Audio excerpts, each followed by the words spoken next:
My name is Terry Pedersen. I'm a pediatrician by training.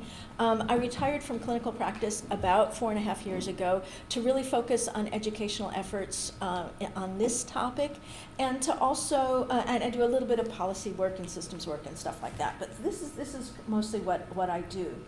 And what I've found, again, doing this for a while now, is that there's all kinds of different levels of knowledge and interest and stuff like that. So how many of you have done, and some people, I mean, like they've done trainings on this. Any of you, besides Mary, done trainings on this topic? Okay. Led trainings. Led trainings about trauma, trauma-informed care. You have. Okay. And is there anybody for whom this is a brand new topic? Brand new? Yeah. Wow, okay, cool, okay. So, and that's usually how the whole thing goes, is for some people this is totally brand new, and for other people, again, they've delved deeply enough. So I'm hoping that for those of you who've had some exposure, that this is, that it's something else sinks in for you, this time, at least hear my version of it. And for you who is, it's brand new, I hope it doesn't feel too much like a fire hose, okay? Know that my focus tends to be very clinical.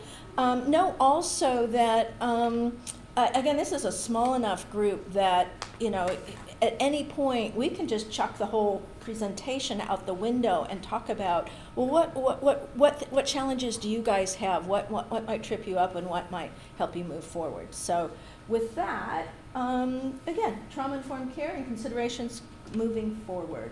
I have no disclosures.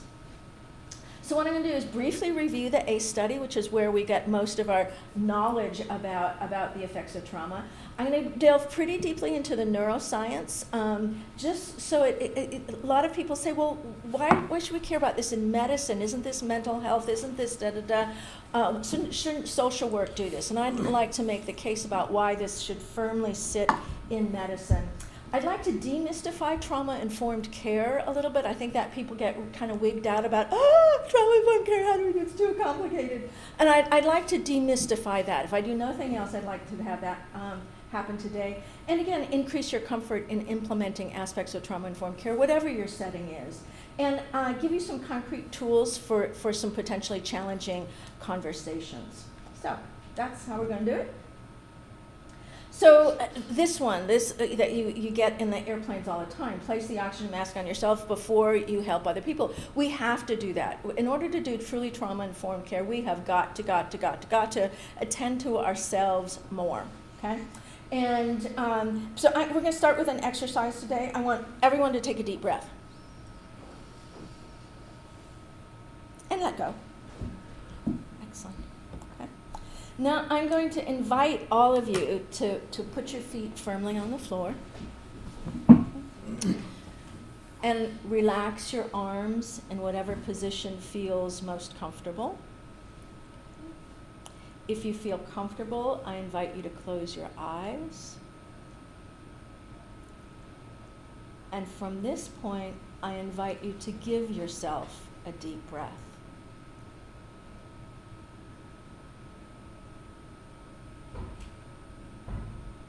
And another.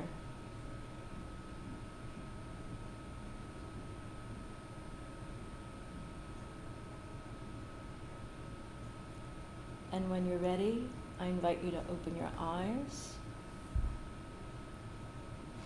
and get ready for me to talk faster again. Okay?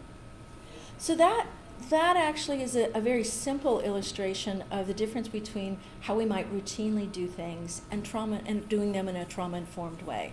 I told all of you to take a deep breath. You've been well trained. You did it, okay? But if we give ourselves a deep breath and we invite someone else to give themselves a deep breath, we need breath to live. So basically, if we give ourselves a breath, we're giving ourselves the gift of life every time we do it. The other thing that was different about that was, again, I slowed the pace of my speech down. I lowered the pitch of my voice. all those things. So pitch and pace are aspects of trauma-informed care, and word choice aspects of trauma-informed care. Oops. I think you can just click the little X in the corner, Terry. And Okay, let's see if I can find the little X. Click no. Little X. no, There we go. Okay. Perfect. All right. The other thing is, again, I'm going to be talking about some really difficult things here today. And the whole topic about trauma is a challenging one. And most of us who go into these fields, into helping fields, are actually very empathetic people. And we feel things in our body. We feel things emotionally. We feel things in our body when we start talking about difficult stuff. And so, and if we have our own trauma history, that can reignite some of that stuff. So if through this you feel that your shoulders are tightening up or your stomach's feeling a little bit tight, again, I invite you to put your feet flat on the floor, relax your muscles, give yourself a deep breath, and stay right here, right now in this room. Okay? Again, I'm going to be talking about sort of interchangeably using the words trauma and ACEs, but know that other people use other terminology: complex trauma, childhood traumatic stress, toxic stress. And we haven't really this is a new enough topic, we haven't all agreed on the terminology. But so I'm going to be using ACEs and trauma fairly interchangeably. So the original ACE study it was actually started in the late 1980s. In Kaiser in San Diego. Dr. Vincent Felitti was the head of preventive medicine there, and Dr. Rob Anda was an epidemiologist, a numbers guy at the Center for Disease Control in Atlanta. And they developed this study where they asked over 17,000 Kaiser adults about their experience of trauma as children, and then they wanted to see, is there a correlation between these early traumatic histories and later health outcomes and behaviors and stuff. So they came up. They looked at what I call the big things. Okay, so physical, sexual, and emotional abuse of children, physical and emotional neglect of children, and major household dysfunction. So living in a family where there's domestic violence, having a family member in prison, having substance use in the family, having mental illness in the family. So really major household dysfunction. And they ended up with 10 questions about that. Since then, people have come forward and said, well, there are all these other things that can be equally or more traumatic for people you guys didn't even account for. So repeated bullying or discrimination, or living in a violent neighborhood, certainly being part of our foster care system or whatever got kids into the foster care system, being of refugee or immigrant status, experiencing a natural disaster or a person-powered disaster, historical trauma, which I'm not going to go in today, but that's when entire groups of people experience trauma at the same time. And then medical trauma. I think we in medicine have to recognize that we do a lot of things for people, sometimes to save their lives, but we're also doing things, very invasive things, to their bodies. And those things in and of themselves can be very traumatizing. And or if people have experienced trauma and we are doing things to their bodies again, that can be very re-traumatizing to them. So we want to make sure, if nothing else within medicine, we don't re-traumatize people. The other thing, though, is that it's not just the patients who get traumatized, that people who work in the medical field can become traumatized because of hearing about trauma histories over and over and over. It's estimated that 25% of ICU nurses end up with PTSD at some point in their career. We know that family members who have, particularly those who have had to make end-of-life decisions about their own family members, and particularly if the family member dies, and especially if they felt that they didn't have enough information to be making the decisions, like 50% of those people can develop PTSD. So I think we need to think about the other ways that trauma can happen to patients and the people surrounding them. So again, back to the original ACE study, they asked 10 questions, and each time somebody answered positively, yes, I experienced that sometime in my growing up, they would get a point, and so the total number of points would be somebody's ACE score.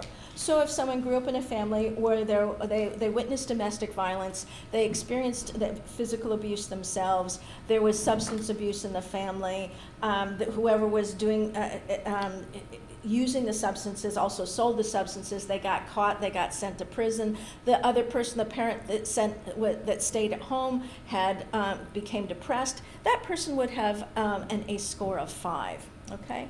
And so what they wanted to know, is there a correlation between these ACE scores and later health outcomes? And one of the first things they looked at was smoking, okay? And so what this graph shows is on the bottom are ACE scores, so it's with 0 on the far left and 6 or more on the right.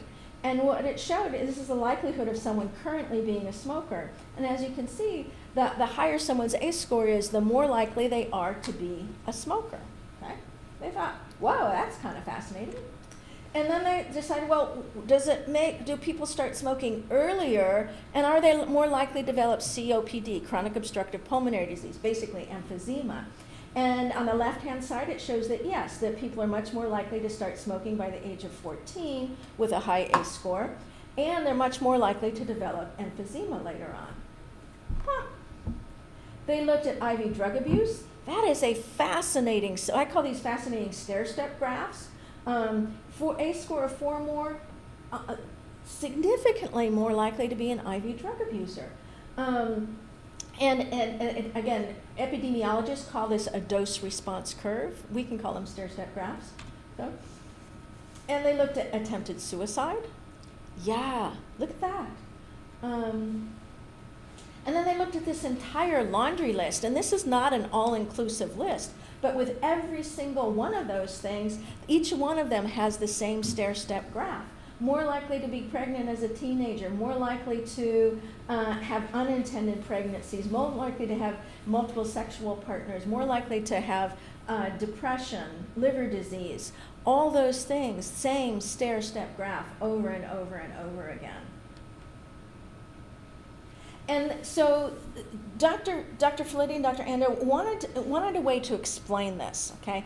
And so they came up with what they called the ACE pyramid, which was this theoretical construct of explaining why this happened. Since then, people have added layers to the bottom, and they put arrows off to the sides, and some people have come up with an entirely secondary pyramid about resilience, and that's great. But this is the original ACE pyramid. And so what their theory was that people have these adverse childhood experiences, which leads to disrupted neurodevelopment, which then leads to social, emotional, and cognitive impairment. So think ADHD, think oppositional defiant disorder, and then later the adoption of high-risk health behaviors, so that the smoking, the substance use, later to disease and disability, and then to early death. So important things about this pyramid. One, it's not a straight up and down building, okay? So obviously not everybody who experiences adversity ends up dying early and does all those things in between. So there must be protective factors, and what might those protective factors be, and how do we support those protective factors? And then they also thought this started at conception and led to death, but it turns out that epigeneticists, and I'm going to talk a little bit about epigenetics, they say, no, we can trace it back probably about 4 generations now. 4 generations, okay? Yeah, so think about how many generations back in your own experience do you personally know? But what happened to your great, anyway, that many people back, it makes a difference. The other important things about this pyramid, that adoption of high-risk health behaviors, the smoking and the substance use, abuse, overuse, we've always kind of approached those as, those are bad habits, those are public health issues, have a lot of judgment about those things. Dr. Felitti is very clear over and over to say, no, those are actually very good short-term, very effective, we'll call them effective short-term coping strategies, okay? So, for example, anybody here smoke or used to smoke? Confess? Yes? I used to be a smoker. I also have a very high ACE score. Uh-huh. And what did you find that the smoking did for you? It was a calming mechanism. Yeah. Anxiety especially. For most people who smoke, the nicotine and probably some other substance in there help us to both relax and be more focused at the same time. Okay? So, I mean, come on. Who would not sign up for something where you both relax and are more focused? You get the caffeine thing without the jitters. Cool. But this is not to say, go out and smoke. Okay? But it's effective. And other people say, well, it gave me the opportunity to feel a community. It gave me the opportunity to go outside and get some fresh air. All these other things that had some potentially positive aspects to it. Anybody in this room happen to know what the first FDA, Federal Drug Administration, approved antidepressant in this country was? Is it ecstasy? No, but it's along that realm. Yeah. Cocaine? Closer? Oh, was it LSD? No. Heroin? No. Methamphetamine. Oh, yeah. Methamphetamine was the first FDA-approved antidepressant in this country, which means it is effective treating depression. Now, as physicians, we figured out that there are some other problems with prescribing methamphetamine, so we don't do that anymore to treat depression. But should we be surprised if people who have really chaotic lives or are depressed and those other medications don't really work that quickly and they've got these side effects? Why don't I just do the meth? I feel so much better. Okay. And unless we're really willing to recognize the functionality of those things, if we hang on to the judgments we have about those things, we're missing the boat there. So epigenetics, again, so that's the epigenetics is the study of the effects of the environment on our genome, our DNA. Okay, so and some people have talked about epigenetics as being the kind of like the grammar and the punctuation of reading our DNA. So imagine there's a sentence, it would be a texted sentence probably, where it's all capital letters, there's no space between the words, and at the very end, it's 5 exclamation points, 2 question marks, and 5 more exclamation points, okay? That sentence is going to be read very differently than if it's a more traditional grammatically written sentence where you start with a capital letter, you've got lowercase letters, you've got spaces between the words, you might have commas, colons, semicolons, and it ends in a period. It will be read differently. And it turns out the same thing happens with our DNA. So we know a lot about the effects of epigenetics from what's called the Dutch hunger winter. This is when the Germans blockaded the Netherlands in 1944-45. And so people starved. There were people who died of starvation during this winter. And what they looked at was what happened to babies who were either conceived, born, or spent their 2nd or 3rd trimester during the Dutch hunger winter. And what they found was that babies who spent their 2nd or 3rd trimester during the Dutch hunger winter, when they were born, they were tinier babies, but they ended up catching up height-wise. They had normal height, and they had pretty normal health later on. Okay? But the babies who were conceived during the Dutch hunger winter, when their moms were starving, were smaller babies who never grew up height-wise, but they also had these significant health challenges. They were more likely to develop diabetes. They were more likely to be obese. They were more likely to have autoimmune disease. They were more likely to develop cancer. They were more likely to die of heart disease. All from what their mom's starvation status when they were conceived.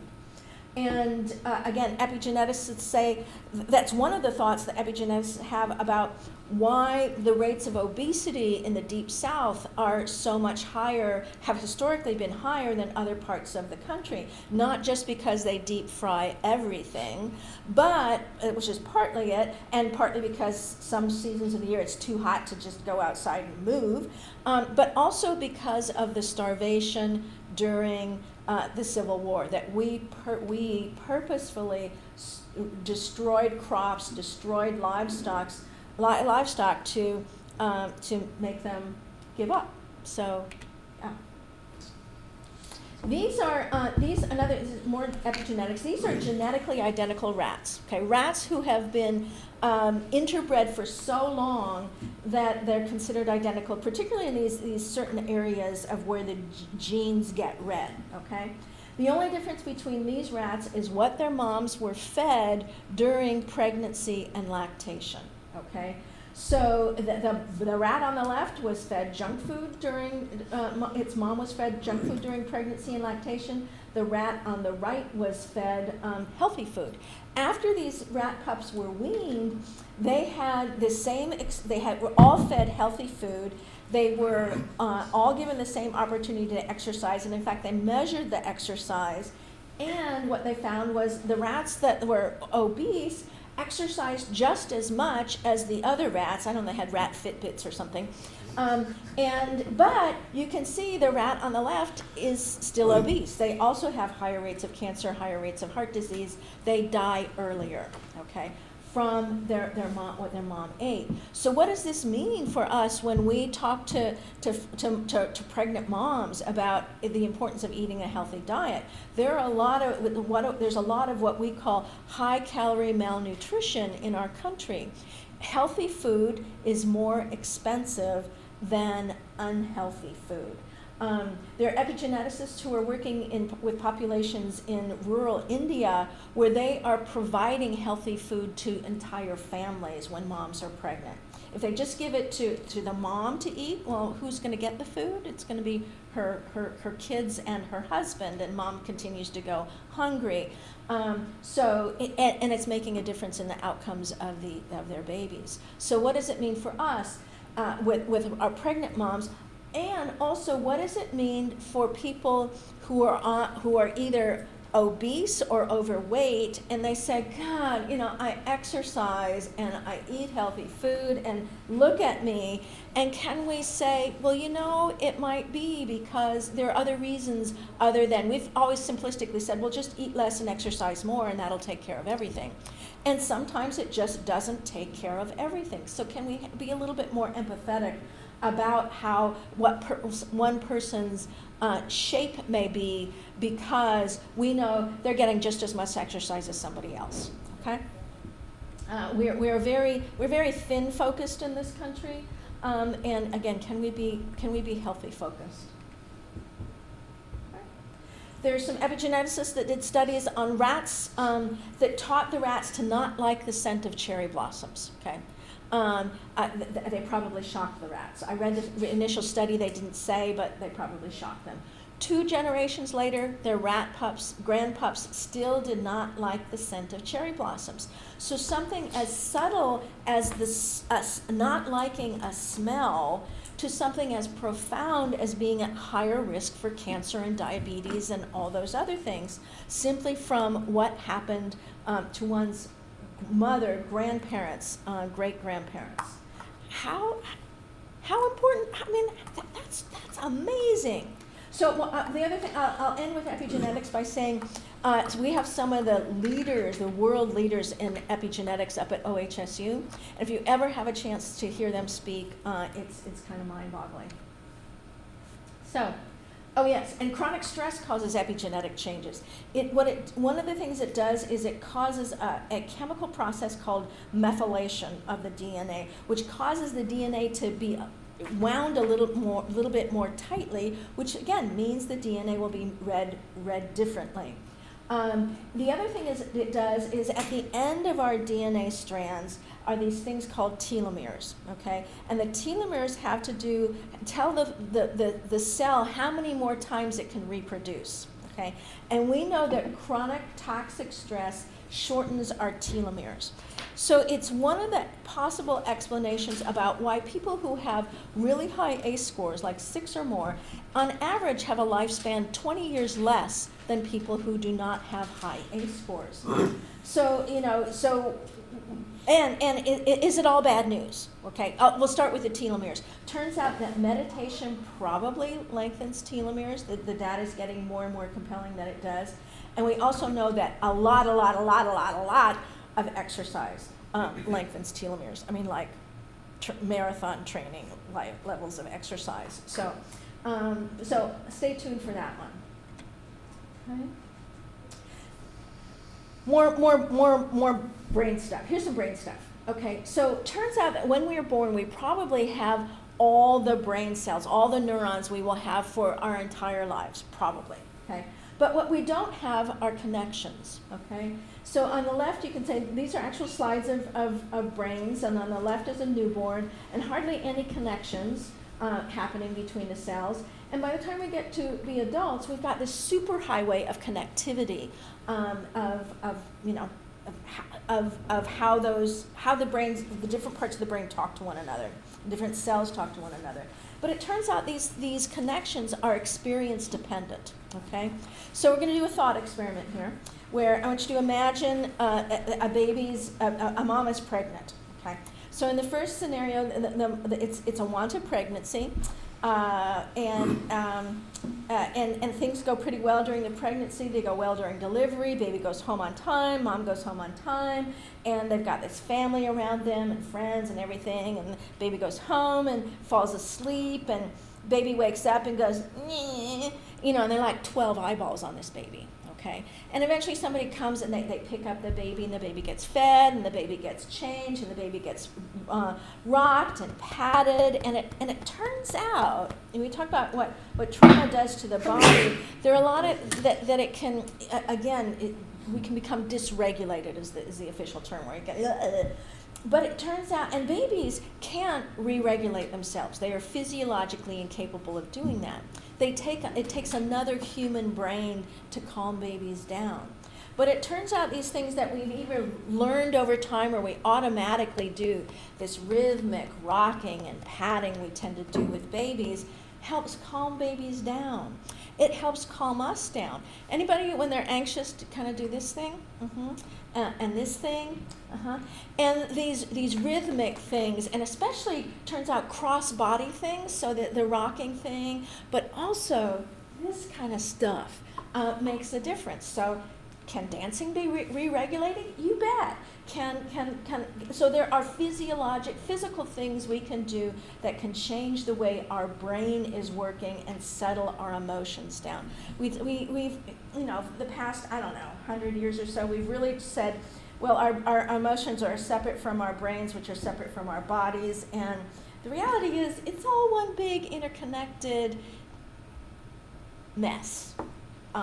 Or beautiful thing, however you want to say it. So again, we become dysregulated, we feel it in our body, but we can also do things with our body to help ourselves get re-regulated. Okay, so so that baby's brain, by a year of age, and without any conscious effort, what that baby's brain thinks is, wow, I have arrived at a really swell place. My needs are met, people anticipate my needs, I feel warm and cozy, this is all really good. So that inherently becomes a more trusting person and a more trusting brain. So we're going to do another thought experiment. This is a newborn, and this is actually a newborn from my practice before I retired.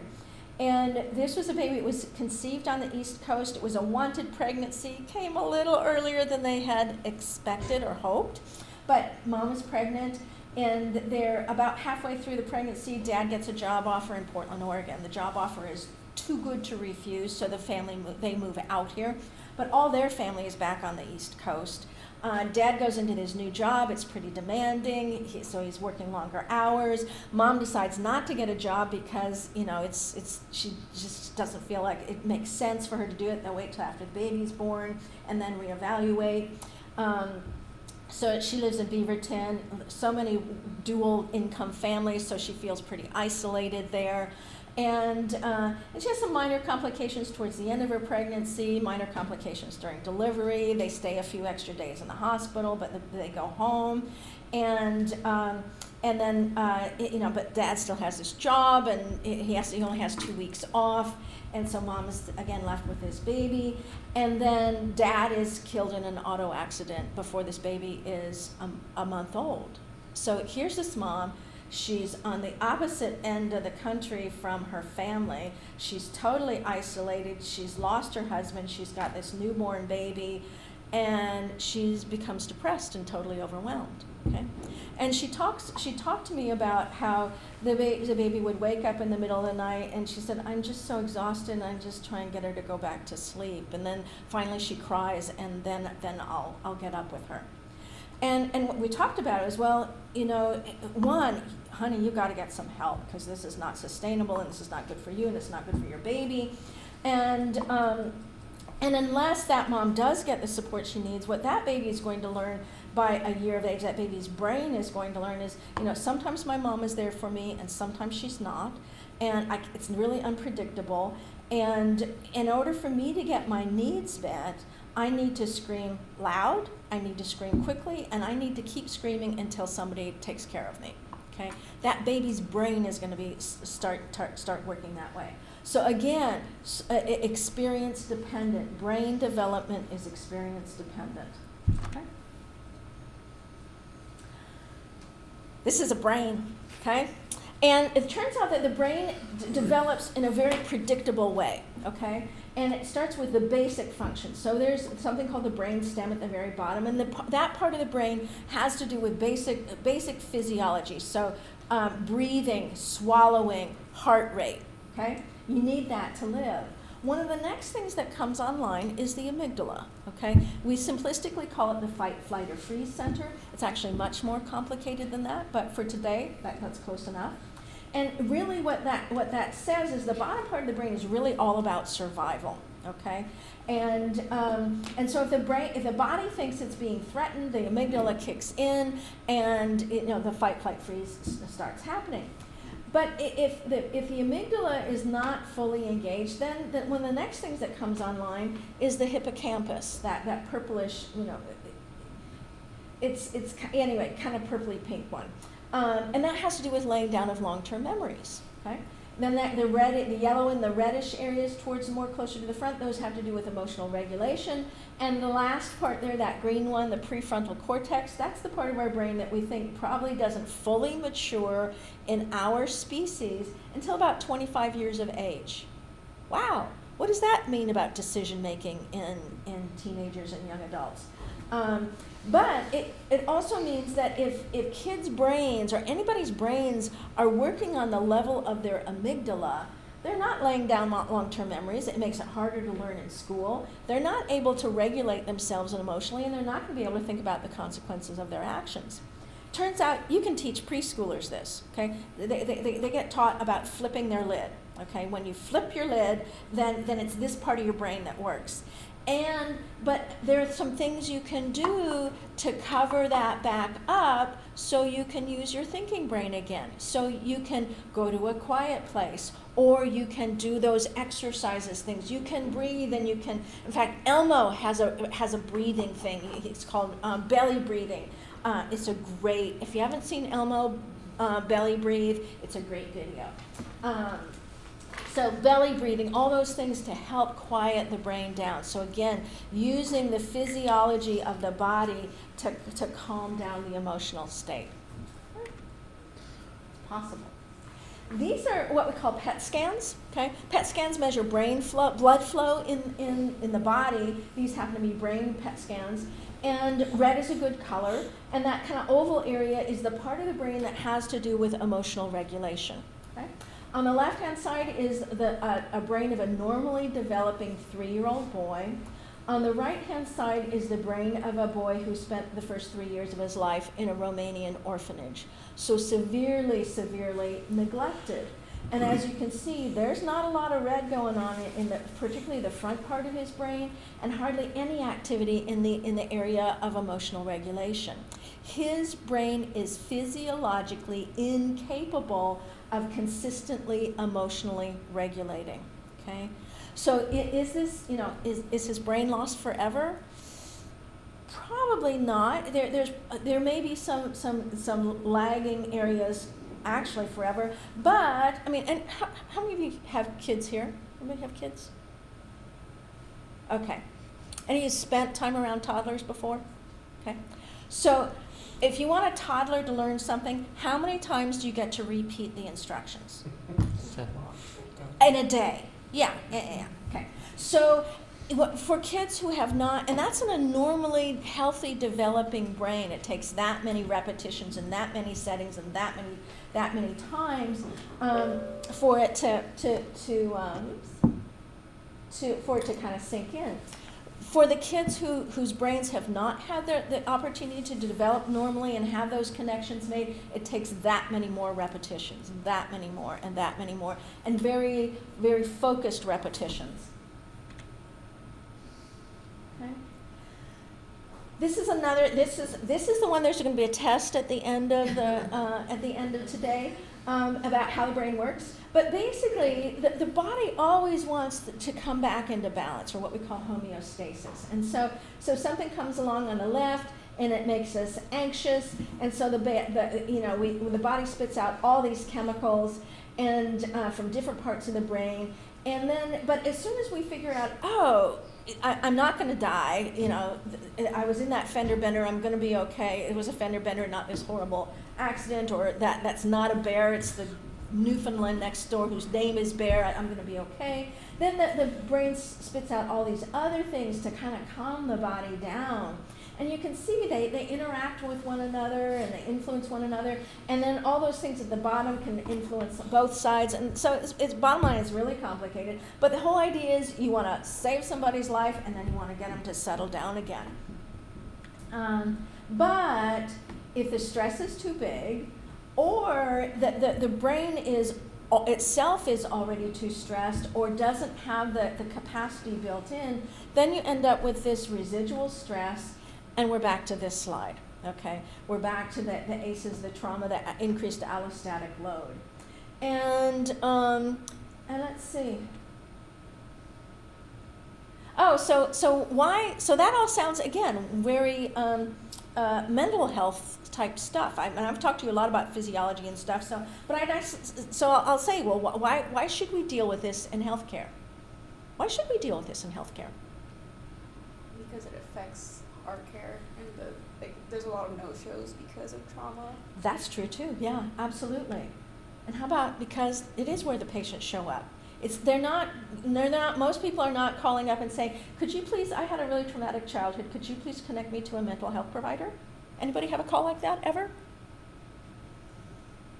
No. Because this is where they show up, okay? And also because we'd like to think in primary care we're really about prevention, okay? And we know that prevention, if we really can do prevention, that it saves everybody pain and money, and it helps their health, saves their health, okay? But people don't come in saying that. I'm concerned about health implications, or rarely come in and say, I'm feeling really stressed and I think it might be affecting me physiologically, or. They usually come in with concerns about behavior, okay? So behavior in kids, beyond an age we think a kid, quote, should have grown out of it, or concerns about behavior that's more extreme for any given circumstance, okay? So can we think about that in the opposite direction? Oh, my kid is just, he's got this explosive behavior. He's blown out of preschool 3 times. Instead of focusing on the behavior, can we think about what's potentially underneath the behavior? Okay. And again, what we see is behavior. So those people who show up or call and they're absolutely irate, and what might really be underneath that. And what we see is behavior. So high-risk behavior. Many people who have high ACE scores or strong trauma histories that hasn't been attended to or mitigated or balanced, or don't have strong resilience, they tend to think, well, I'm not going to live very long anyway. Why shouldn't I live life to the fullest?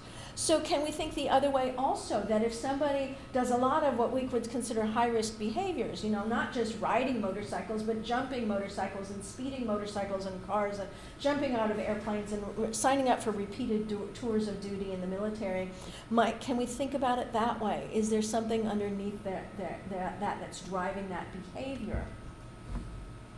And what we see is behavior, not being able to keep up with the tasks of daily living, not being able to make it to appointments just because life is too chaotic. There are lots of reasons why people don't show up for appointments, and I know you guys do a lot to facilitate that, but is it just sometimes that they're overwhelmed by life in general? And what we see is behavior, so potential for social isolation. And what we see is behavior, okay? Turning to substances to make people feel better. So again, let's think about some case studies. That's how we think about things in medicine. 6-year-old boy with episodic refusal to attend school. He's afraid something might happen to his mom if he's not there. He appears anxious when he does attend school. He's often staring into space, but kind of simultaneously fidgeting, and he has rare interaction with other students. Okay, so there are a lot of directions we could go with this. I mean, rare interaction. Is he maybe on the autism spectrum? He appears anxious. Does he have generalized anxiety? Does he have learning problems? Does he have separation anxiety? Or is it that, and it's episodic, what's this episodic thing? Is it maybe that whenever dad comes back into town, that indeed when he goes to school, that sometimes he comes home and mom has been abused, and so that he has every reason to feel anxious about leaving his mom. Okay. How about a 7-year-old girl with chronic abdominal pain for 2 years? She's had intermittent trouble with constipation. We've had fiber supplements and laxatives. She's had 3 UTIs. She admits to holding it sometimes because it's too painful to poop. Okay, and is it because she really doesn't drink as much water that we say that she should be drinking? Is it that she really isn't getting those fiber supplements or laxatives? Or is it that this particular girl, who was actually in my practice, had been sexually abused during that time, and this was her, sometimes it really did hurt too much to poop because of that abuse. So, again, if we don't think about that as being a potential explanation, we will miss it. 45-year-old white male with history of high blood pressure. He's overweight. He has a history of alcohol abuse, has been in rehab. He has a history of arrest for domestic violence and DUI, and had a reputation as a hellion when he was younger. So again, are we going to have judgments about this? These guys have just been this way his whole life. He's never going to change. Can we think about what might be underlying it, and that, again, his own experience growing up was so chaotic and has never been fully addressed, and these are the best ways he knows how to address that. And then lastly, in medicine, we think about primary diagnoses, secondary diagnoses, and tertiary diagnoses. You guys are familiar with those terms? Okay. So we're not surprised that this woman has primary diagnosis of morbid obesity. She has secondary diagnoses of diabetes, high blood pressure, and high cholesterol. And we're not surprised that she has a tertiary diagnosis of coronary artery disease. And in medicine, we have historically really stayed focused on this last one and the ones before that indeed we've got heart centers. Every hospital has a heart center. And we have medications for treating diabetes and high blood pressure. And we talk about lifestyle changes that people can make because of those things. We're not surprised that she is chronically depressed. But digging underneath it, it turns out that yes, she had been chronically sexually abused, as had her sister, who looked and had similar health histories as her, had been chronically sexually abused as a child. And so what Dr. Felitti says over and over again is, well, here in medicine, we're really comfortable focusing on those primary and secondary diagnoses, or what we think are the primary, secondary ones and the tertiary ones. But if really what's underneath it all, which is the real primary diagnosis, that we've been both chasing our tails and barking up the wrong tree for a really long time, and when are we going to start addressing what's underlying all of this? So again, want everyone to remember that ACEs are common. This is data from the original ACE study where, so we're talking about Kaiser, San Diego, so somebody's got good health insurance, somebody's functional enough to have a job, where half the people at least attended college, and 80% were either of Caucasian or Hispanic descent, okay? And again, almost 25% said there was alcohol abuse in their household growing up. 20% said there was mental illness in their household growing up. Almost 30% said they experienced physical abuse growing up, and 28% of the women, 16% of the men said they had been either sexually abused or assaulted before the age of 18.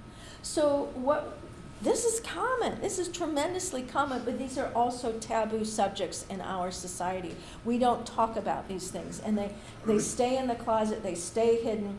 And as such, for the people who experience them, there can still be a tremendous amount of shame about what they experienced. They were oftentimes told, well, if you hadn't done such and such, I wouldn't have gotten mad and I wouldn't have had to hit you. If you hadn't done, and we still do it to young women to this day, if you hadn't worn that dress, if you hadn't been hanging out with those people, if you hadn't had that extra drink, if you hadn't, then you wouldn't have been sexually assaulted. So we can still tend to blame people who experience trauma for what they experience, but can we pull that out into the light of day? And when we do it, it tends to lose some of its stigma, some of its shame. Okay? We also know that ACEs cluster, that 40% of the people in the ACE study reported 2 or more, and 12.5% reported 4 or more. 12.5% in the ACE study. And it turns out that in Oregon, 22% of the people walking down the street have ACE scores of 4 or more. 22%, over 1 in 5 people have ACE scores of 4 or more. Why aren't we willing to talk about this? Or at least acknowledge it. So now what? Well, whoops. First of all, there's supposed to be a slide there. So I guess that slide I incorporated. Well, we could, roll our shoulders, give ourselves a couple deep breaths, and say, well, and think about the last time we were in a setting like that, and say, wow, that season is coming again. Yeehaw. And also recognize that ACE scores and trauma histories are not destiny, okay? These are correlations, but it's not 100%. So having a history of adverse experience does not mean a person is necessarily broken, and healing is both possible and desirable. Which brings us to this concept of resilience, or another way of saying this from Helen Keller: all the world is full of suffering, and is also full of overcoming. And we all recognize, by golly, if anyone should know, she should know. But I'd also invite you to consider the fact that if it weren't for Helen Keller's family and the devotion of her family and the devotion of her teachers and the devotion of her community, we would not know the name Helen Keller, because she would have been institutionalized and she lost to history. So it really is the importance, the support of community, of family members, of people around adversity that makes the difference. Okay? Which brings us to this topic of resilience. Okay? And we talk about resilience as being both interpersonal between other people and intrapersonal within oneself. And the interpersonal can be divided into, it was one person. It was my grandma that got me through. It was my Uncle Joe, my Aunt Susie, whomever it was. Or the family in general. Parents were kind of, not very functional, but the rest of the family kind of circled the wagons, and for a time I lived with this family member and that one, but I always felt like they kind of had my back. But it also could be the community, and that could be an ethnic community, a religious community. It could be a geographic community or a sporting community. Any sense of community can be very supportive and important. But it can also be this sense of, I remember asking one of my patients who, once she reached adulthood, and she had a rough childhood, by the time, but she grew up, she had a child of her own, and I got to see her child as well. And so I asked her at one of these visits, I said, well, sweetie, what was it that actually got you through all that? And she said, it was me, myself, and I. And I actually think it was probably a little more complicated than that, but if she has that sense of internal compass, it's like I'm not going to argue with that. So we want to always think about, well, what are the strengths within yourself? What are the strengths within your community? Knowing also that resilience is not fixed, it can be developed and nurtured, but it can also be overwhelmed. So again, another thought experiment. I invite you to think about being a pretty well functioning family in Syria a decade ago, okay? And the number of things that family has lost, both, so you lose your possessions, you start losing family members, you lose your community, you lose your country, and you put everyone's life at risk potentially to cross over, a sea, to go to a place where you may and more likely not accepted, and you don't speak the language and you don't have the skills. So people, yes, can be overwhelmed. Some people don't like the term resilience because of some of the original studies about resilience that said it was all internalized, and you either had it and you did or you didn't, and so either you were saved or you were lost, okay? And so it got a kind of bad reputation about that. And so other people came up with this term post-traumatic growth, okay? And here you have this very highly copyrighted lion that I think you all recognize. This is Simba. And we know the story of Simba. He had lived this kind of Shakespearean tragedy of a life, an early life. His uncle murders his father. He basically tells Simba it's all his fault. He sends Simba out into he shuns him and says, you gotta go, you gotta get out of here. And initially Simba, he's lost in the wilderness, and he's struggling and he's moping, and then he connects with his little buddies, his little Hakuna Matata dudes, but he spends his entire adolescence doing pretty much what we would consider nothing, okay? Nothing productive at all, except hanging out.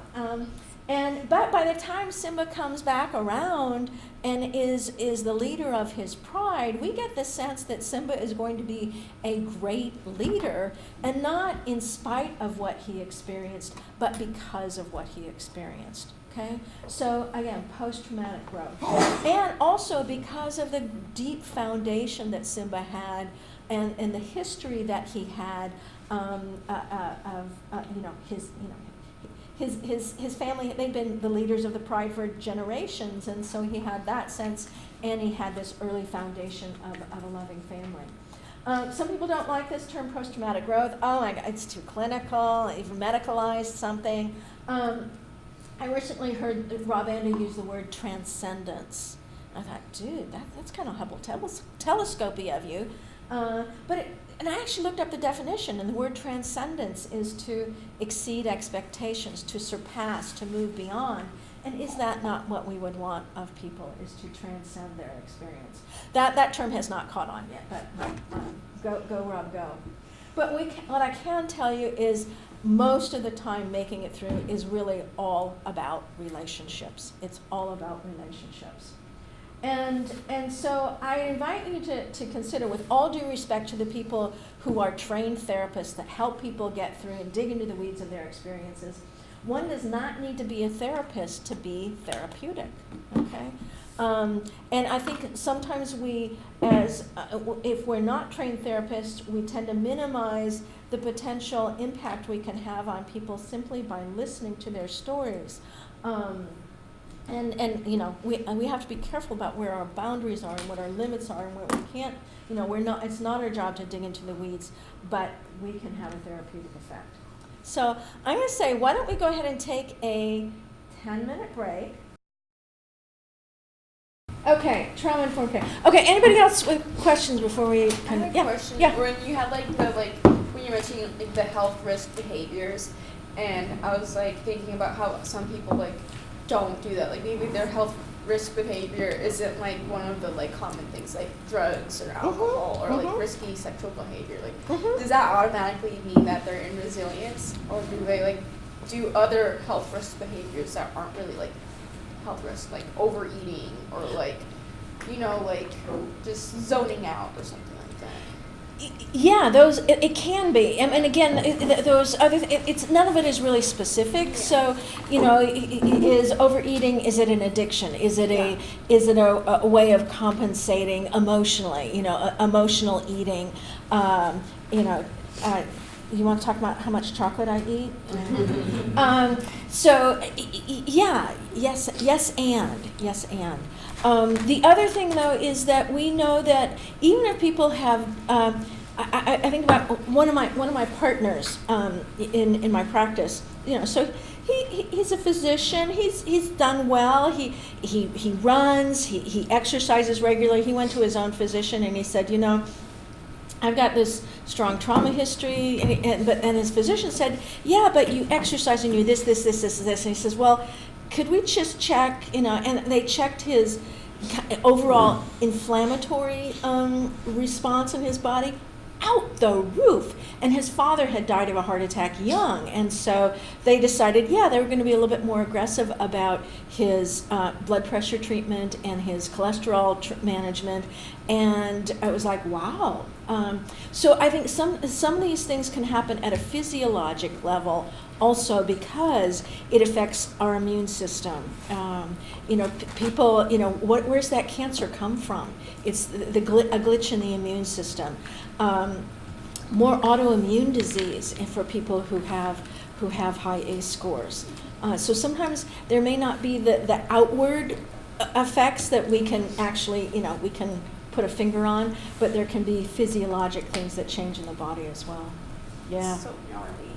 It's so gnarly. And people said, well, do you have any hope about this? And I said, yeah, I do. If I didn't have hope, I couldn't do this. So, because, epidemiologists, the numbers dudes, what they always say is, well, what's predictable is preventable. Okay, so basically, all we have to do is support families and prevent child abuse and neglect, and we would have a much healthier planet. Period. Okay. And that supporting families is a huge part of it.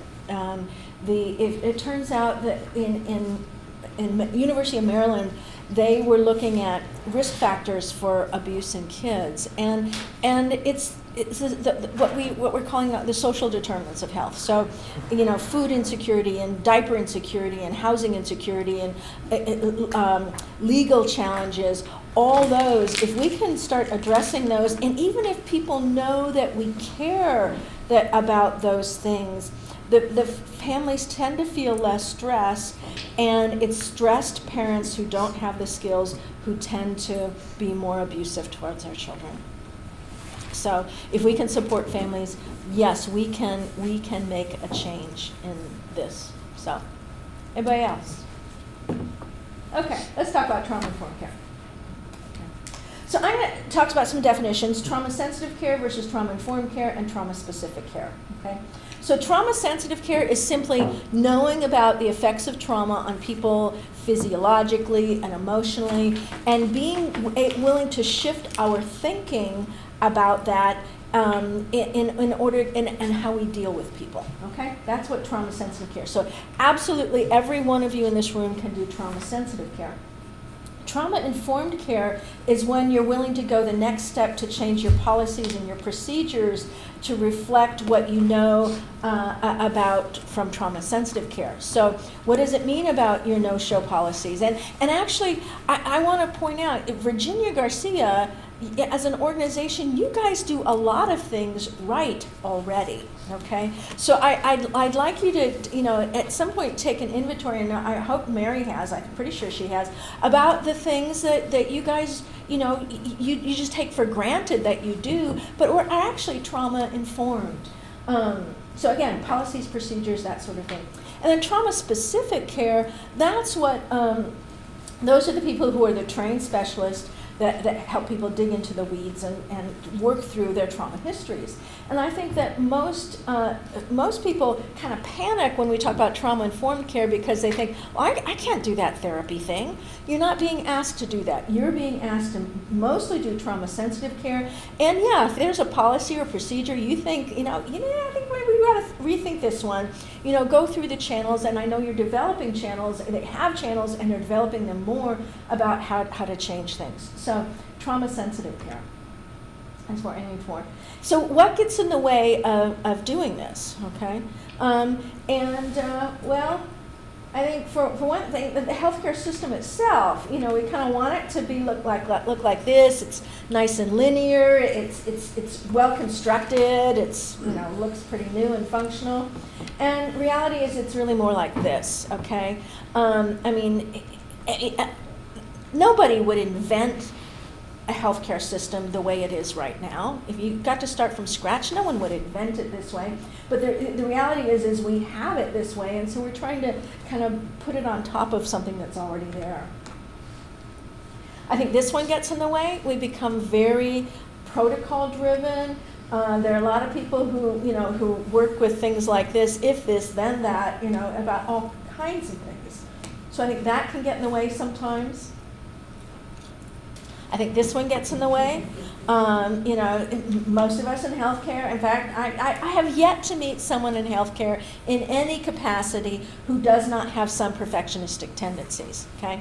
And when you have perfectionist tendencies, it tends to mean that, there's a right way to do things and there's a wrong way to do things, and if there's a potentially wrong thing, we just shouldn't do it at all. So I think that gets in the way of that. Virginia Garcia used to be this tiny little clinic out in the middle of nowhere, and it's not anymore. And so the reality is there's bureaucracy you have to deal with. Okay, and then personal sources of concern. I wasn't trained to do this. Come on. I don't have time to do this. I've got so many things on my plate already. I can't add one other thing. And again, it's just too complicated. If I really wanted to do this, I would have gone an MPH, I would have done something else, I would have gone into administration. It's way too complicated for me. And then I think also one's own trauma histories. When people start talking about their trauma histories and it's similar to ours, unless we can really super escape to our prefrontal cortex, it's very difficult to not resonate with that trauma, particularly if it matches one's own. So I think that gets in the way a lot of the time. Okay? But I'd like to invite you to consider that this is really not rocket science. Anybody study aerospace engineering? No? Okay.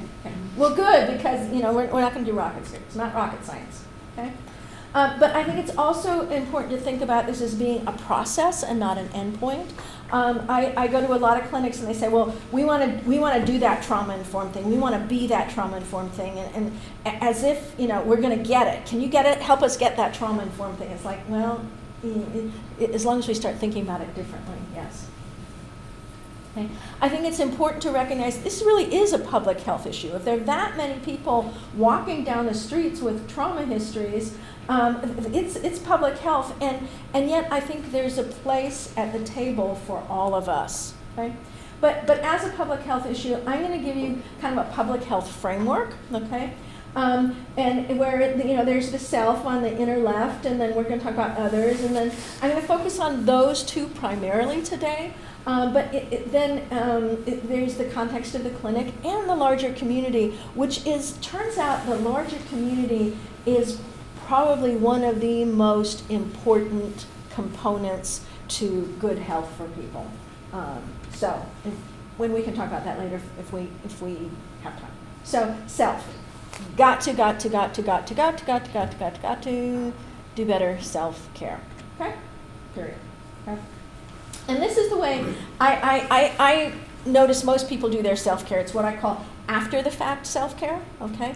It's, anybody here ever feel stretched too thin? Anybody not ever feel stretched too thin? If you're not feeling stretched too thin, I'm sorry, you're not paying attention.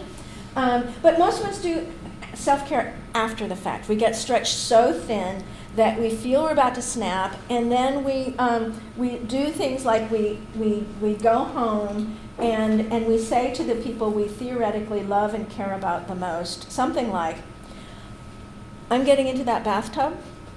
Anybody who disturbs me before I'm ready to get out of said bathtub does so at their own peril. Am I understood? Yeah, something like that. And believe me, there's nothing wrong with this bathtub. If you find this bathtub, which I think is probably Southern Oregon or Northern California, please let me know. But can we, and sometimes it does get to that point and we do have to do rescue self-care, but can we actually do more self-care as a practice, okay? And this is to illustrate that it takes many forms. We tend to think of, historically have thought about self-care as being just physical exercise, going to the gym, you know. But then it's kind of like, oh my God, I haven't been to the gym in, oh God, 3 decades. Wow, oh wow, okay.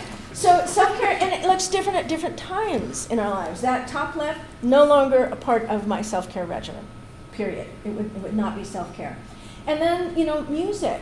You know, there are those of us who are perfectionists, and we do silly things like say, well, gosh, you know, I've always loved a guitar. You know, I think maybe I'll build a guitar from scratch, and then I'll teach myself how to play, because there's probably YouTube videos. And then, but I'm not going to schedule a concert for like, you know, a year and a half. Okay, you know, so can we take the pressure off of some of these things and just enjoy them? Can we listen to music that we listened to when we were younger? Can we do art without expecting it to be a Raphael or a Rembrandt? Again, feeding ourselves healthy food and our spiritual lives. Okay, there are so many studies that show that people who have strong spiritual lives, however they define those, they tend to live longer, they tend to be more content, they get less serious diseases. If they get a serious disease, they're more likely to live. Even if they die, they tend to feel better about it by the end than not. So can we add those things? So and can we at least ask patients about that, or our friends or whomever, you know, well, what about your spiritual life? And again, we have this very strong separation of church and state in this country for very good reasons. So we have to navigate that carefully, but I don't know that means we have to neglect it entirely. Okay? So again, not rocket science. Can we listen to music instead of the news? Any news junkies here? Mm-hmm. Yeah. You know, listen to music, at least maybe in the morning on the way to work. You know, catch up at the end of the day, perhaps. Can we do a beauty scavenger hunt? We have all had the experience of driving from point A to point B, usually from work to home, and it's like, God, how did I get here? Oops, I forgot to go to the grocery store, and not even remembering any part of it. Can we instead acknowledge that we live in one of the most beautiful places on the planet, and just look for beauty, okay? This is specific to clinicians. Give yourself a deep breath before knocking on an exam room door, or if you're going into a meeting, or whatever it is there a way that you can, again, give yourself a deep breath? Have a reminder to stretch once in an hour. There was a whole clinic in San Francisco. Then it was somebody's job at the clinic to ding this Tibetan bowl once an hour, and everybody would stand up and they would stretch, give themselves a deep breath. And initially when they did that, and the patients were kind of going, what are you guys doing? But then, you know, after a while, they've been doing this for, gosh, close to a decade now. You know, after a while, it's like the bell dings, and now the patients are all trained too, and everybody stretches, and they do their cross-body stuff, and it's all good. And same thing with eating. Can we eat at least one bite? You know, anybody here who has not been eating their lunch? And you reach for the next bite and it's gone? Yes? Yeah.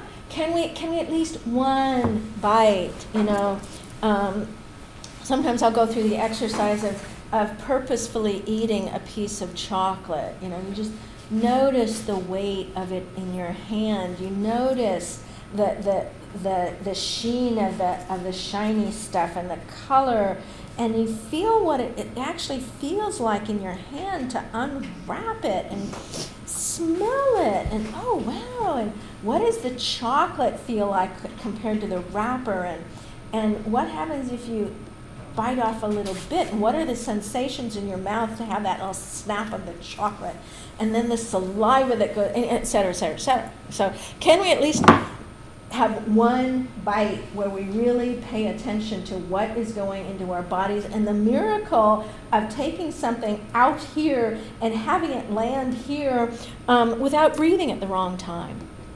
Do you know how much of a miracle that is? Oh my God. That is your brainstem working. It's partly your brainstem working to make sure that we don't inhale our saliva, we don't inhale our food. Okay? Can we keep photos of puppies, kittens, babies as a screensaver?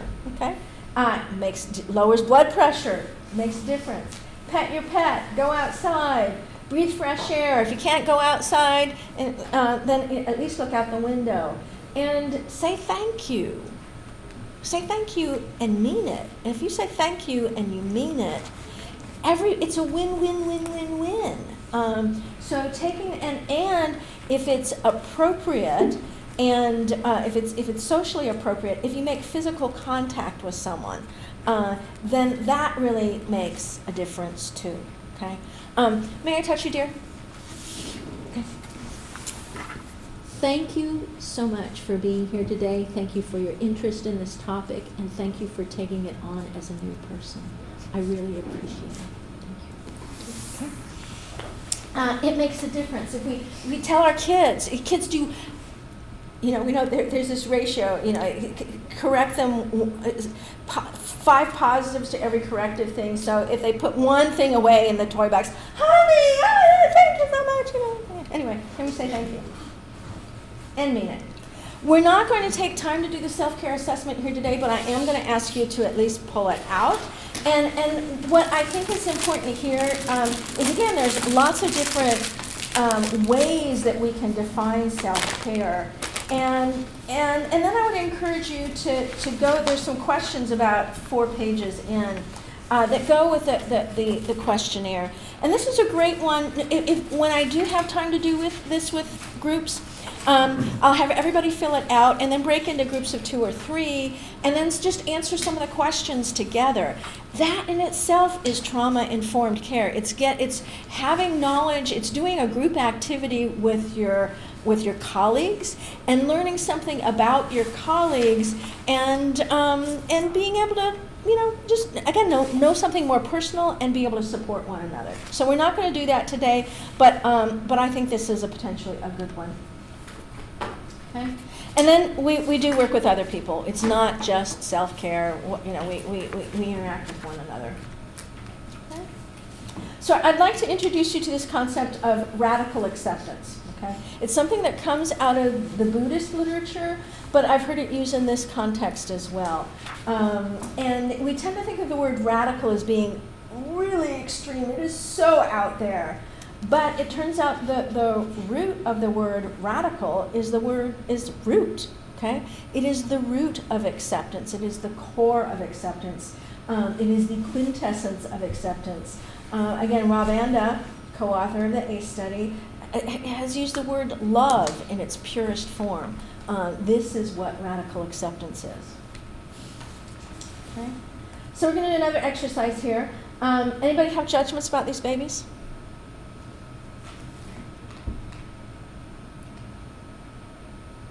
Well, we can define them anyway. They're pretty cute. Look well cared for. They're certainly engaged with the camera. We think they're probably engaged with other people. Baby on the left there looks like he or she just came out of the tub.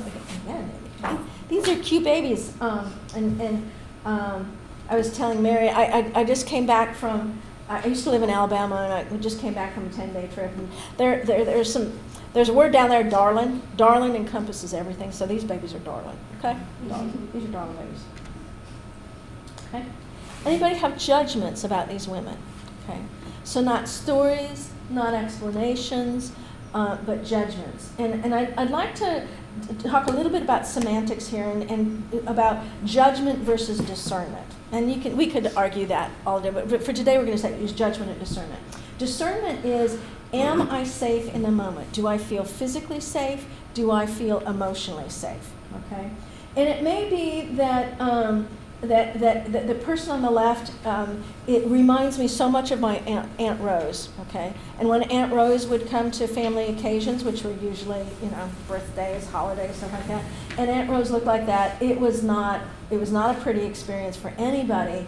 Took me a long time to figure out it wasn't pretty for Aunt Rose either, but it was, yeah. But because of that, when say somebody comes in and they look like Aunt Rose, and say it's Mrs. Smith, but my heart rate starts going up, my breathing starts getting tighter and faster, and my gut starts tightening simply because of this physical resemblance. And the truth is, every single one of us, all day, every day, have these instantaneous reactions to other people, both positively and negatively. Somebody walks in, they look like our beloved grandmother, and we feel much more positive about them to start with. They come in and they look like Aunt Rose. So anyway, so we have these judgments, and if we can escape to our prefrontal cortex, great. And if not, say, and again, do any of you work actual front desk, or is it all phone? Phone, okay. So I think this is a big one for front desk people. How do you support one another? If somebody walks in and you can feel yourself getting dysregulated, is it okay to turn to your partner and say, I need to excuse myself for just about 2 minutes, and I'll come back. Can you help Mrs. Smith check in? Okay. Can we do that? And can we give one another permission to know that we're going to have these reactions sometimes, and for our own safety, we need to do things. So, do I feel physically safe? Do I feel physically safe? What do I need to do to attend to my own safety? Versus a judgment would be, okay, what did she do this time to get herself into this kind of mess? Okay. So part of our job with trauma, sensitive care, is to drop judgment, hold on to discernment. Can we practice radical acceptance? And this is not easy, okay? The people who do this well become famous. They have names like Jesus and Buddha and Gandhi and Mother Teresa. We know their names. The rest of us are just kind of, But can we make that a priority? Can we make it a priority for ourselves? Knowing that we are going to be imperfect. And I think they were probably imperfect too. Okay? Flip things back the other way. What's the impact of trauma on someone's worldview? Unmitigated, unaddressed trauma. It's a pretty scary place. They tend to not trust themselves. They tend to not trust other people. Certainly don't trust systems. Systems have not supported them. And then we have, I think this is next, we have names for these people, okay? We call them difficult patients or parents. These are the people who are chronically late or no-show. They can lose it with the front office staff. They complain about anything or everything. They're often short-tempered with their children. We call them frequent flyers, okay? We call them non-compliant. When I was in residency, we used to say, God, if we could just do a parentectomy on this kid would be just fine, okay? If you do parentectomies on kids, they're not just fine, okay? We call them deadbeat dads, okay? If we were to use trauma-informed language, would we have any of these terms, okay? Would we have any of these mindsets? No, we would not. So how do we shift our thinking that allows us to shift our language? That is trauma-informed care. Okay? And we want these people to change. If for no other reason, it would make our jobs easier. You guys would probably be put out of a job if we could make people change. But people almost never change without first feeling understood. Okay? And how do people feel understood? Listening to them. Yeah. Okay. When we take the time to listen, patients think we have spent more time with them than we actually have. Okay. There was a study done a couple decades ago, I think now, that showed that when physicians are talking to patients in the hospital, if they sit down when they're talking, the patients think they've spent twice as much time with them than they actually have. Okay. There was another study that showed that painful, again about physicians, 67% of physicians interrupted the patient within 1 minute of the patient telling their story. within 1 minute, 60 seconds. And how's that feel? It feels pretty icky. So again, Maya Angelou, I've learned that people will forget what you said, they will forget what you did, but they will never forget how you made them feel. And if we may have people feel bad because we didn't listen to them, they're going to remember that. They're going to remember that. Okay, so we're going to do a quick listening exercise here. I'm actually going to need my phone. But the rules about it, we're going to have you divide into pairs. So I'm going to have you guys choose one, find a partner there. Okay. Hello. Okay. And the way we're going to do three listening, talking sessions. And the first one is the first person is going to make a statement, and the second person, no matter what that person says, they're going to say the response is no. Okay. So I'm so pleased about the weather today. No, you couldn't possibly be because there's still clouds in the sky. It's not very warm. Blah, blah, blah. No, but and then it goes back to the first person. No, but it's a lot warmer than it was last month. No, but I think it's going to rain this weekend. No, blah, blah, blah. So you guys get it, okay? So for an entire minute, you guys are just going to go back and forth with having no. I recognize very artificial conversations. Any questions? Okay. Go. That lid is good. No, I think it's fine. No, I think it's actually yellow. The cup is yellow. No, I think the lid is. The lid is green. Nope, it's definitely not green. The container's not that small. Have you seen the containers for pills? The container is round. I think the container's kind of cylinder shaped. saying like, why do you have to ask me something? The container is tall. No, have you seen the containers for shampoo bottles? You have very frustrated people that say The that. container has something. No, it's not full The substance inside the container is. Okay, everybody. Kind of hard. Okay, wrap up your. Okay, so you did part 1. Okay, part 2 of this exercise, similar format, but this time the response is yes, but. Okay. Okay. So you can say, gosh, I really like the weather today. Yes, but I think it's going to be cloudy this weekend. Yes, but it's not right now, and I think I'm going to go for a walk at lunch. Yes, but you might get really sweaty, et cetera, et cetera, et cetera. So again, back and forth, 1 minute, yes, but conversations. Go. Okay. Wow, I think I should lose some weight. Yeah, but you should eat first. But I probably should, but I really want to eat some, like, pizza. Yeah, pizza's not gonna happen. Well, what if I put cauliflower crust on it? Yeah, but it's almost. Yeah, but cauliflower. Yeah, but I want to eat more food. Okay, well, what about if I only do veggies on my pizza? You must put bacon and cheese to it. Okay, well, what about if I just don't eat any food at all? Yeah, you could do that, but you're gonna faint. Well, but if I'm fainting, that means I'm probably burning calories. Yeah, but you're probably gonna go. Yeah, but then I'll be like sleeping all the Do time. that. Yeah, but you're not gonna eat. Your body's gonna go into effect. I mean, you're gonna hurt. Yes, but people don't feel empowered. I see what you're saying. All right, everybody. Congratulations on completing phase 2 of your conversations.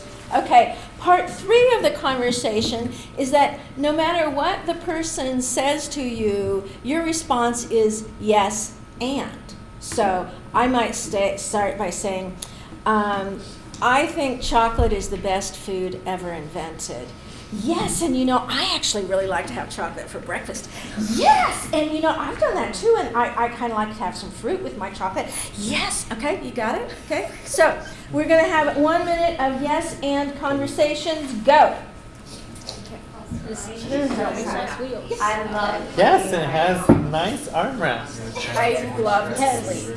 And it's comfortable. and it's Yes, better. and it's stylish and modern. Oh my god, yes. Chair is very light. I wish I could sleep in. And yes, you can stack them all and carry them all downstairs. Yeah. Wait. I love sleeping with like The chair matches everything. because you're like Yes, it does. It matches the walls and the carpet. Yeah, and then you put your light. The chair has different. I love patterns. sleeping with like 10. Yes, I like all the patterns. I am that Yes, person. it makes it easy to breathe somehow. Yes, and it's good. Yeah, sure, it has a handle hole. Vegan, You so just I keep don't- Oh, yes, so you can pull them all around the office easily. all that stuff. Good salad, it's easier. The chairs are almost the same. I love sleeping with Yes, which makes them uniform. like All right, everybody. Yes, and let's come back to the table. Okay. So how was that? fun. Fun. Okay. Any observations? Anybody for whom the no conversation was the easier conversation to have? Okay. Okay. I think it's important to know there are people out there where no is their automatic response. Okay. Okay. And so just being aware of that. Okay. Some people like yes and it's what. And quality of conversation, any comments about that? What was it like what did it feel like to do the no conversation versus the yes and conversation versus the no but? Yes but. Being agreeable is it feels a lot better. Being agreeable feels better. Okay? Okay? All right? All right. Yeah, that's what most people say. That's what most people say. How many of you have ever been in a conversation or you've been in a meeting and you throw out an idea and it feels like it goes boom? Anybody feel that? Okay. Imagine the culture of this organization if all the conversations were yes and conversations as opposed to no conversations. And how about those yes but conversations? What were those like? It's basically like a no because you're canceling the yes. Yeah. 'Cause you're like yes but not really. It can be. It can be. So yeah, what if we were more yes and people as opposed to yes buts or no people? What if in our own personal relationships we had more yes and conversations with, again, our partners, our children, stuff like that. In medicine, we are famous for having no conversations with people. Someone comes in and they say, well, I'd actually like to go on a strawberry diet, and I think that's what's going to cure my cancer. Okay. No, that is ridiculous. That is never going to make any difference, and no. Or at the very best, you might get a yes, but. Okay, but what if we had conversations where someone says, I think that the strawberries are going to cure my cancer, and you say, wow, that's a really fascinating notion. It makes me think about Linus Pauling, who was at Oregon State, and he did all this research on vitamin C, and I'm wondering if maybe the vitamin C could be a component to cancer healing. I've not heard that specific one. Could you forward me some articles about vitamin C and cancer, and I'd be happy to read those. We can talk about them next time. And I also want you to know that my job is to give you my best advice, and I have no problems with you doing the strawberry diet, but I'd also like you to meet with the oncologist and have a conversation about chemotherapy. Different conversation, people. It's a different conversation. So can we develop a yes and culture for our patients, for our colleagues, and other people we hang out with? Okay. And so I'm gonna go through some other ways of thinking about conversations. Yeah, and if we have time, we'll do one more listening exercise. But I think I'll whiz through these. When you're going into a conversation that you anticipate might be difficult, you're meeting with your boss, or you've had you've had a misunderstanding with a colleague. What do you do to prepare yourself for a difficult conversation? If actually for every conversation, can you just kind of calm yourself down? Can you? The example here again is clinical. Can you give yourself a deep breath before knocking on an exam room door? Can you pay attention to the steps you're making as you walk between rooms? Or pay attention when you're washing hands? Is there some place you can use to reorient yourself on a regular basis throughout the day to keep yourself physiologically more calm? And if you know you need a little something else, again, you're having that meeting with your boss or your colleague, again, giving yourself a deep breath, physically, purposefully relaxing your muscles, even if that means you're tensing them simply so you can feel them relax. Ground yourself in the present moment by saying, okay, I'm right here, I'm right now, I see the lights, I'm looking outside. Oh, there's a bird out there, wow, okay. And allow yourself to be yourself without needing to be perfect, okay? The more we can be ourselves and our honest selves, that makes a difference in how we are perceived by people. So again, and you don't have to be perfect. And in fact, there's a psychiatrist who wrote an entire book on how some of his best clinical breakthroughs were with patients, with really challenging patients, were when he had made mistakes. And then he had to apologize, okay? And say, this is what was happening with me at the moment, I'm really sorry. So if you're talking to patients on the phone and then you realize, I really didn't handle that quite as well, can you apologize? People who have strong trauma histories usually don't get apologies from systems or from authority figures. And if you're the person on the phone, you are the authority figure. So letting people know, I'm really sorry, that was not my intention. It seems like I offended you or whatever. Can you allow, rather than saying, I'm the perfect one. So, make sense? And then develop a routine for calming yourself down. If you feel yourself becoming dysregulated, and give yourself permission to actually interrupt and say, I'm feeling myself getting a little bit more anxious or tense or upset about this than I think is going to be productive. I'd like to just give myself a few deep breaths and then continue with our conversation. Okay? Can I invite you to take a couple of deep breaths too? And then if you're having a conversation, pay attention to the conversation. Is everybody regulated or are they not? And if the person is not regulated, we tend to, particularly with kids, kids get really upset about something and we do yeah at them, honey, blah, blah, blah, blah, blah, blah, blah, blah, blah, blah, blah. And most of the time their brains aren't hearing us because they're too upset to hear. So if people aren't regulated, not educated, that is not the time for education, but really focusing on listening and supporting that person. Wow, I can tell you've become really upset about this. I'm just going to listen for a minute and just so know that the silence is really just me listening. Okay? And then people are always doing something right. So can we focus on what people are doing right and that can be built on? And then paying attention to how the conversation is going. You ever had a conversation you thought was going along really, really well, and then suddenly you can just feel it. It's like, boom, done. I think. Let's see. I think this one. Oops. So what turns out that when we perceive social threats, social threats, our brain processes those in the same area as if they were physical threats, as if, if someone feels like emotionally something bad has happened, then the brain says, could be the same thing as, oh my gosh, there's a gun in front of me, or I'm starving, or that sort of thing. And the brain is designed to protect itself. And if once the amygdala takes over, it can be very hard for people to control their reactions. So inviting people to not think about things, but I invite you to open your eyes and look around the room And and if it's kids, sometimes it's easier. And say, sweetie, can you find anything orange? Do you see anything orange here? And getting people to talk actually brings things up to the front of the brain also.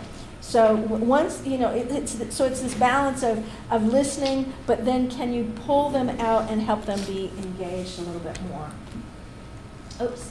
And when stress hormones are released, our creativity and productivity decrease. So if you're feeling really stressed about something, you will be doing your company a favor if you do a little bit of self-care. Okay? And one way to think about this is David Rock. There are lots of models about how to think about these social threats, but he came up with this one that speaks to me. It's called the SCARF model. And so when you feel a conversation has gone sideways, it means you've probably stepped on some social, emotional aspect.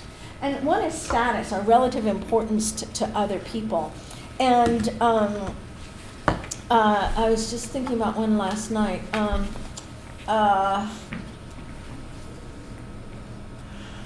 it's status not just, oh, I'm the physician, I deserve this kind of stuff, but I'm just blanking on this beautiful example I had last night. But within the community, status within the community, perceived acceptance. So, oops. Certainty, our ability to predict the future. I understand there's been a little bit of unpredictable events happening at Virginia Garcia lately, and it brings everybody's stress level up. So what are the things we can do? There are sort of things that we can't know, but there are things we can know, and can we share the things we can know? I'm pretty confident that the world will continue to spin, and tomorrow we will have the perception that the sun has come up. And happy spring, everybody, by the way. So our certainty.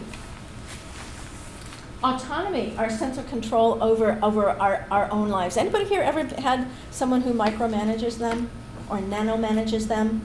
Yeah. And how does that feel? Frustrating.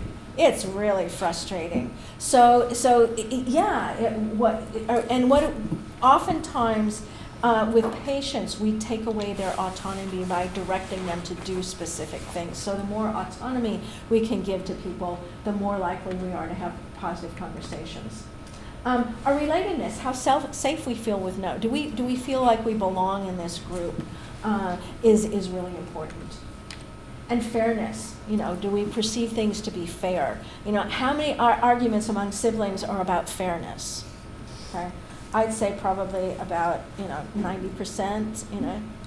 That's not fair. She started it. That's not fair. So this is just one way of thinking about that, and I think there's a page in here that talks about the SCARF model, and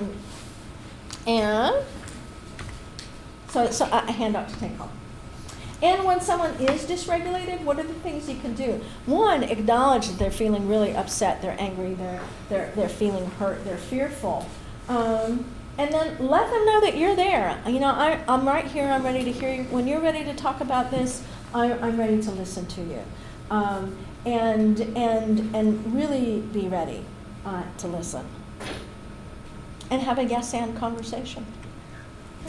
Offer tissues if they're crying, Again, this is not the rocket science part. Can I give you a tissue, darling? Okay. Or if they're on the phone with him, I wish if I were with you, I would offer you a tissue right now, and I'm sorry I'm on the phone. Would you like to go get yourself a tissue?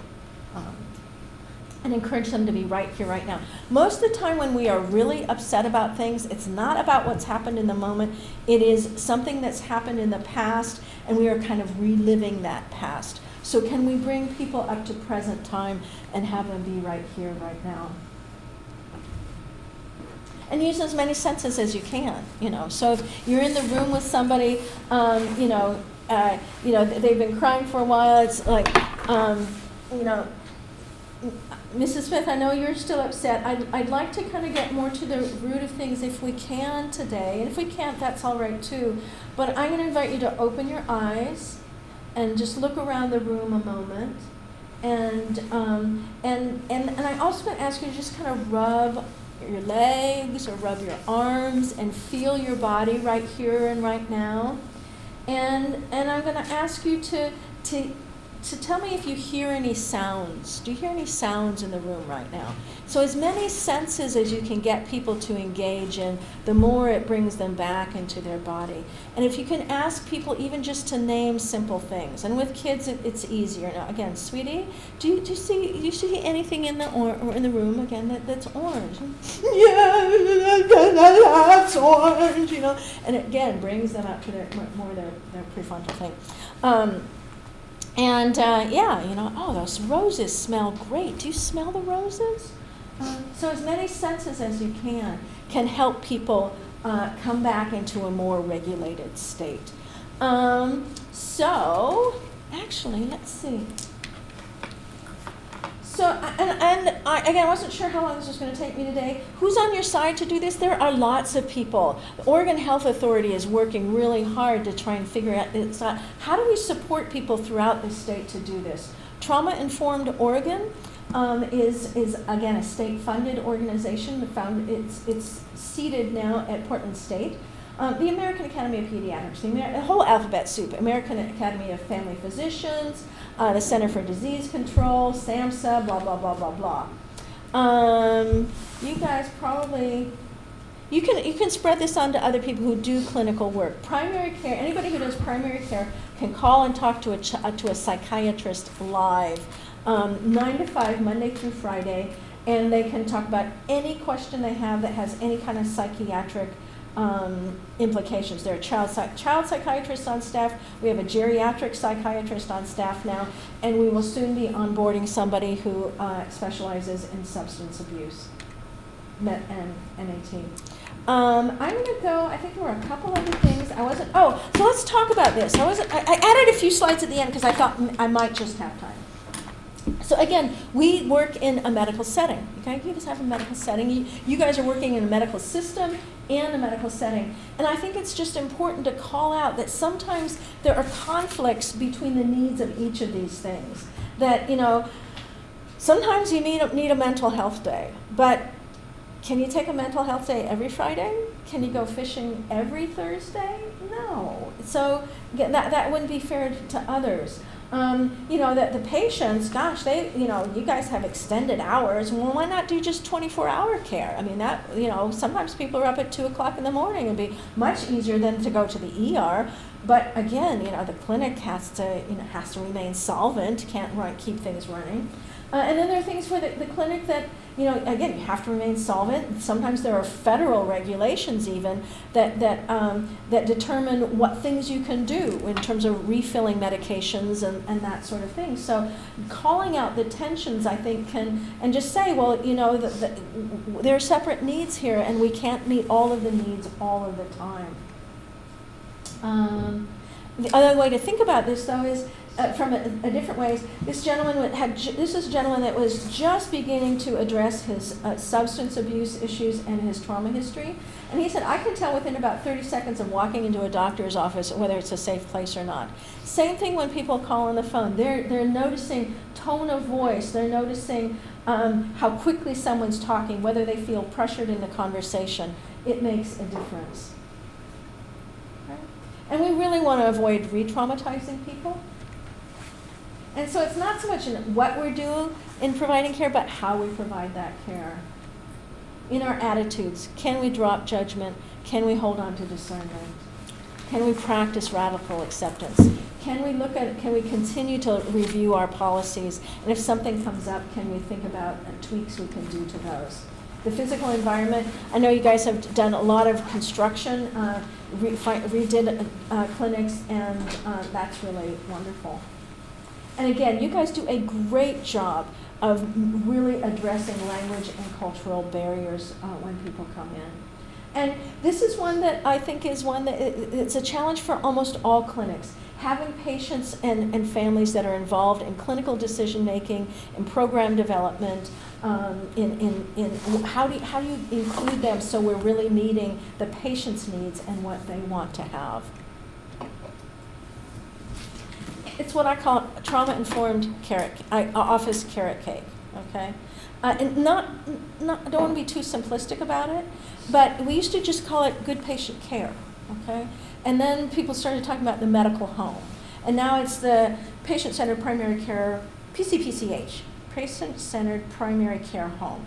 And now we're calling it trauma-informed care. It's still good patient care. It's still the same thing. We're not throwing the baby out with the bathwater. You are not learning a whole new system. You are simply adding a new lens to think about the things you were already doing, and hopefully giving you a framework of thinking about future changes that may be made. But it's still about patient care. And I love this one. The world is moved not only by the mighty shoves of heroes, but by the aggregate of the tiny pushes of each honest worker.